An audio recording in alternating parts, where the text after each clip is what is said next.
Bonjour et bienvenue dans cette vidéo, j'espère que vous allez bien. On se retrouve enfin, parce qu'on peut pas dire que cet été, comme tous les autres étés d'ailleurs, j'ai été très productive. À chaque fois c'est une saison où je manque d'inspiration et en plus de ça, quand l'inspiration a commencé à revenir, j'ai eu un petit souci puisque ça a correspondu au moment où je suis rentrée de vacances et malheureusement je suis rentrée de vacances avec le coco-virus. Yeah! J'ai enchaîné 5 jours de fièvre. Depuis, ça va mieux. Je suis encore un peu malade, donc si jamais j'ai une tête de folle et que je dis des dingueries, vous comprendrez pourquoi, mais le plus gros est derrière moi. Donc aujourd'hui on se retrouve.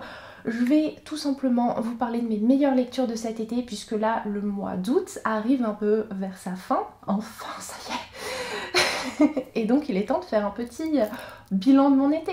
Pour commencer, le premier livre que j'ai adoré lire cet été, c'est Anne et sa maison de rêve. Je regarde parce qu'il y a plein d'éditions différentes de ce livre et à chaque fois elles n'ont pas le même titre, enfin c'est pas toujours la même chose. Donc livre de Lucie Maud Montgomery, publié chez les éditions Monsieur Toussaint Louverture, le 5e tome de la saga Anne de Green Gables. Quel tome très particulier. Dans celui-ci, on y suit Anne qui, ça y est une jeune mariée. Elle va y découvrir donc vivre ses premières années de vie en tant que femme de... Enfin, vous savez qui? Est-ce que je... Non, enfin, oui, je peux vous le dire, non? Oui, bon, bref, vous savez qui si vous avez vu la série. Voilà. Et c'est hyper touchant, c'est hyper beau, c'est un tome qui m'a laissé une impression un petit peu différente que les autres tomes parce que je l'ai trouvé très mélancolique parfois. En fait, tout au long de ce tome et même la fin de ce tome, j'ai trouvé que ça avait vraiment un côté très doux amer en fait. C'est beau mais à la fois il y a aussi une part de tristesse. Il y a des choses qui sont plus difficiles dans ce tome. Anne n'est plus une enfant, Anne est une adulte et elle va traverser des choses compliquées de la vie d'adulte, entre autres, mais pas que. Bien évidemment, ce livre n'est pas que tourné autour d'Anne, parce que tous les livres de cette saga ne sont jamais tournés qu'autour d'Anne. C'est Anne qui interagit avec un panel de personnages secondaires. Dans celui-ci, les personnages secondaires, il y en a très peu en fait. Il y en a 3, il y a le capitaine Jim, il y a mademoiselle Cordelia et Leslie. De mon côté, j'ai surtout été touchée par le personnage de Leslie. Je voulais que Leslie ait son happy end. Les 2 autres personnages secondaires, le capitaine et mademoiselle Cordelia, j'ai moins été touchée par eux. Peut-être parce qu'ils étaient plus âgés et du coup je me suis moins retrouvée en eux. Et aussi parce que j'ai eu l'impression que c'était des personnages dont on avait déjà vu des caractères un petit peu similaires dans les tomes précédents avec d'autres personnages secondaires. Donc ça m'a peut-être moins parlé, mais en tout cas, c'est un livre qui est très beau. C'est un livre avec une certaine pudeur aussi à certains moments, notamment lorsqu'on évoque les grossesses. C'est quelque chose qui m'a fait un peu rigoler parce que autant je me doutais bien qu'on n'allait pas avoir des scènes de sexe dans ce livre, hein, même si Anne est mariée, autant avoir autant de cachotterie autour des grossesses. À chaque fois, le fait que ça soit révélé parfois rien qu'à l'accouchement, qu'on nous parle de cigogne, j'étais là, ah ouais, ça a quand même été écrit à une autre époque. Mais ouais, livre avec des moments très forts, positivement, négativement. C'est beau, mais à la fois, c'est pas tout rose. Ensuite, passons à mon grand coup de cœur de l'été, La scène des souvenirs de Kate Morton, publiée chez Pocket, qui nous raconte l'histoire de Laurel. Laurel est une actrice déjà d'un certain âge qui va se rendre au chevet de sa maman Dorothy. Dorothy, elle est malade, elle est mourante. Et du coup, ensemble, Laurel et Dorothy vont feuilleter des albums de photos. Et dans l'un de ces albums, il y a une photo qui va s'en échapper. Et dessus, on y voit Dorothy, lorsqu'elle était plus jeune, accompagnée d'une femme qui est complètement inconnue aux yeux de Laurel. Et sans le savoir, eh bien, cette photo va raviver de nombreux souvenirs. Et on va se replonger dans le passé de Dorothy. On est en 1940, 40 et quelques. En fait, on est pendant la Seconde Guerre mondiale à Londres. On y voit la jeune Dorothy qui essaye de se dépatouiller comme elle peut pour survivre de son côté. On y voit un petit peu tous les périples de sa vie et les rencontres également qu'elles vont faire, puisque Dorothy va notamment rencontrer Viviane et de là va naître une amitié. Et j'en dirai pas plus sur ce livre parce que c'est un livre de secret de famille et qu'il faut savoir à un moment donné ne pas trop en dire et laisser le lecteur découvrir à son tour chaque secret. Honnêtement, ce livre m'a charmée. Il fait partie des des livres de Kate Morton qui m'ont happée du début à la fin. Et bien sûr qu'il y avait des secrets que j'avais vu venir, parce que c'est un peu comme ça dans les livres de secret de famille en fait. On voit venir des choses, notamment sur Dorothy, sur Viviane, sur d'autres personnages aussi de ce récit. On découvre aussi des choses, notamment sur la personnalité de Dorothy, qui est bien plus complexe que ce que je pensais au premier abord. Et il n'empêche qu'à un moment donné, vers la fin, on a un de ces secrets que je n'avais pas vu venir.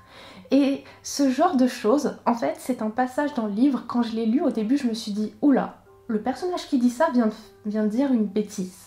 Ensuite, ma deuxième réaction, ça a été, ah attends, c'est peut-être les traducteurs qui ont fait une bêtise dans la traduction, ils ont mal traduit un truc. Et ensuite, j'ai capté que personne n'avait fait de bêtises et que ce que je lisais, c'était bien ça, c'était bien la vérité et que du coup ça remettait en question une certaine partie de ma lecture. Et j'ai trouvé ça dingue, j'adore ce genre de choses, j'adore quand ça arrive, quand je lis un livre et que en fait je suis complètement surprise par quelque chose, que ça me retourne le cerveau et j'ai adoré cette révélation.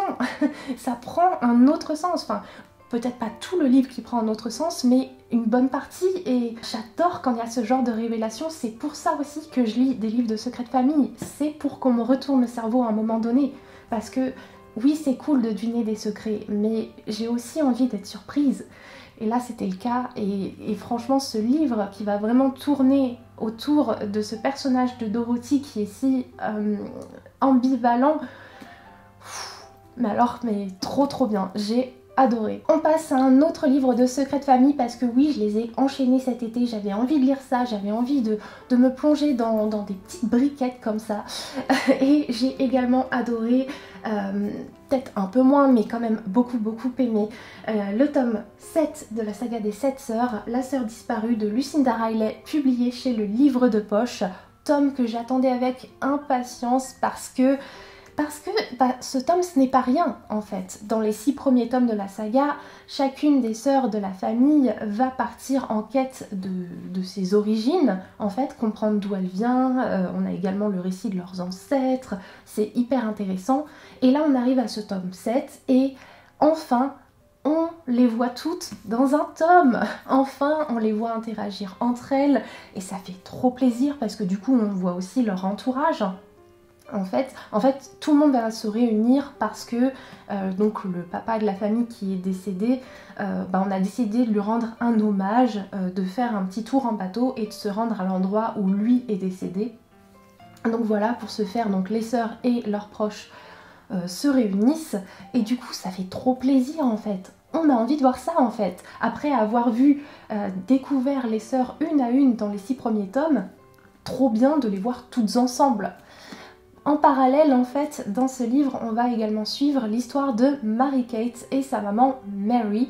Je vous dis pas pourquoi, voilà, j'en dis pas plus. C'est un livre de secret de famille, donc je peux pas non plus vous dévoiler tous les secrets de ce livre, encore une fois. Mais là encore, très intéressant, d'autant qu'on va suivre leur passé qui est très riche. Comme à chaque fois dans les livres de secret de famille, c'est vrai que la partie où on a les ancêtres de tel ou tel personnage, c'est toujours hyper intéressant. Et là, ça n'a pas dérogé à la règle, peut-être juste un peu vers la fin quand même, où à un moment donné, j'ai vraiment eu l'impression qu'on faisait un peu trop traîner les choses. Franchement, on aurait pu enlever 100 pages à ce livre. Vraiment. Il en fait 900. On aurait pu faire une belle briquette de 800 pages déjà, ça aurait été bien, vraiment. Mais bon, tant pis, c'était pas grave non plus, c'est juste que il y a un moment donné vers la fin, tu te dis allez là, ça suffit d'esquiver un peu, hein, allez. J'avoue que, bon, j'avais deviné le dénouement final. Mais il n'empêche que ça amène des choses pour le tome 8 qui m'interpellent beaucoup, donc à voir ce que l'autrice nous a réservé, l'autrice qui malheureusement est décédée, mais elle a laissé toutes ses idées à son fils qui va prendre le relais et l'écriture du coup de ce tome 8, donc j'ai hâte de voir ce qu'il nous réserve.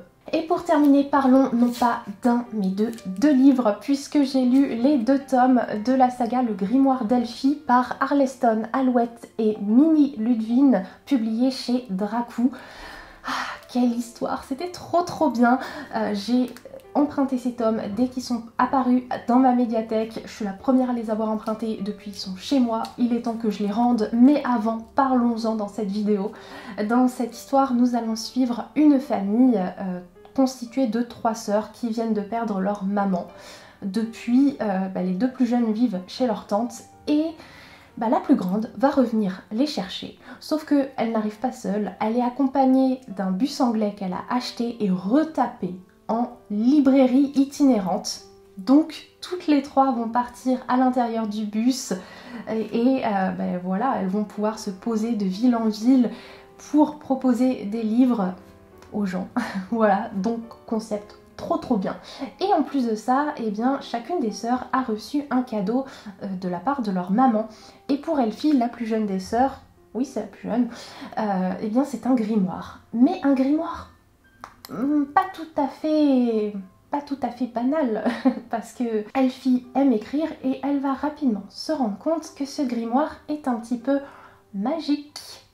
Donc ça amène une histoire charmante, parce que moi perso, encore une fois, j'ai été charmée par Audrey Alouette qui écrit la saga des Magic Charlie, et niveau bande dessinée, on la retrouve aussi avec l'adaptation du classique Princesse Sarah. Et bien encore une fois, ça l'a fait avec moi, avec Audrey Alouette. Je trouve qu'elle a toujours beaucoup d'imagination, qu'elle a un style complètement particulier et que j'adore perso, et ça n'a pas dérogé à la règle, parce que cette histoire, c'est une histoire pour tous les amoureux de lecture, d'écriture et de magie.